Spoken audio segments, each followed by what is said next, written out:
100 of the greatest science fiction movies, as laid down by Meet Your Boy Seed, the host of most of the things right here on Paprika, man. What are we doing this under Sci-Fi? If this is somehow your first one of these you're listening to, we're taking what I think is the best list, or the list of the best 100 science fiction movies. We ranked them from 100 to 1, man. You're getting one podcast a day for the first 100 days of this year in our Lord 2022. Yesterday, we talked about number 77 on our list, Star Trek First Contact, a staple in the Star Trek film universe, man. One of the better outings that they've had.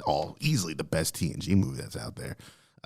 Sit down and check it out if you haven't. Go back and revisit that bad boy. Today we're talking about number 76 on our list, a movie that is actually new to me. My first time watching it, researching for this whole bit of business that I'm doing. Contact, directed by your boy Bob Zemeckis. Is this the first time, or is it the last time we'll see Bob Zemeckis?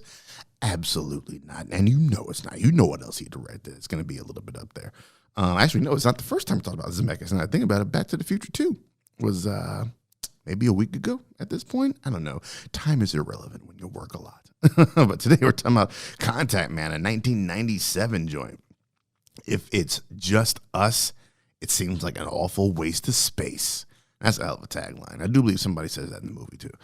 Contact is a science fiction film about an encounter with an alien intelligence. Based on a novel by Carl Sagan, the film starred Jodie Foster as the one chosen scientist who must make some difficult decisions between her beliefs, the truth, and reality. And that's a great way to pretty much pinpoint what this movie's all about, man. This is, I think, one of the best pairings of science and faith there is. The theme of people of science versus people of faith, which is like the main theme of my favorite TV show of all time, Lost, I think has never been more prevalent than it is here. I think this is Jodie Foster at her dopest. She leads this movie like a complete beast all the way throughout it. And it's movies like this that we're reminded that she's a two-time Oscar winner for a reason. This was before Matthew McConaughey fell prey, got caught up in the shit years when he was doing all those shitty rom-com movies and the shitty Reign of Fire. Dude, it was just solid as all hell in this movie. And he sells that frustrating-ass character of his. Frustrating for me. This is one of the sci-fi joints that's all about characters. This is 100% a character-driven movie. This is not plot-driven like, say, Source Code that we talked about a couple days ago is a very plot-driven movie. This is a very character-driven movie. You're rooting for Ellie the entire time. There's a healthy bit of did this actually happen that plays with the audience at the end until it's confirmed.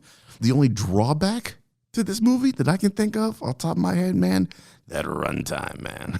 This shit is 150 minutes.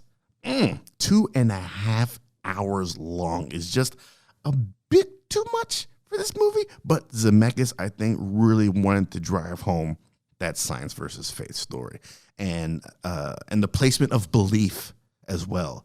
McConaughey's his character Palmer Joss chooses to place his belief in a higher power. I think you can say that Ellie chooses to place her belief in science and her belief in herself. And it makes for a great dynamic between the two. And, like I said off top, based off a Carl Sagan novel. So it's got that good science in there. If you got time to spare and you've never seen Contact, I don't know how it never stayed, it was never off my radar. It's always been on my radar. It's just always something that I never quite got around to seeing. And maybe there was that 150-minute runtime that kind of pushed me off. But I'm so glad that I finally sat down and watched this movie, strictly for this project that I'm doing. It's a good one, man. And it's one that, like, there's good science fiction movies where you get to the end credits, you're like, man, that was, like Back to the Future 2, like Source Code. Like, man, that was just fucking fun. That was fun. I had a fun time watching that. I greatly enjoyed being along for the ride. And then there's other science fiction movies that kind of make you think about things when it's all said and done. I would say a good number of those are a little bit further up this list, but Contact is also one of those. It kind of makes you stop and question some of the things that you believe in. And if it's done that, then it's done its job, man. And at 76, man, Contact did its job. We'll be back in 24 more of the hours as we continue this trek through the 100 greatest sci-fi movies. Until then, you all take it easy and have a good one.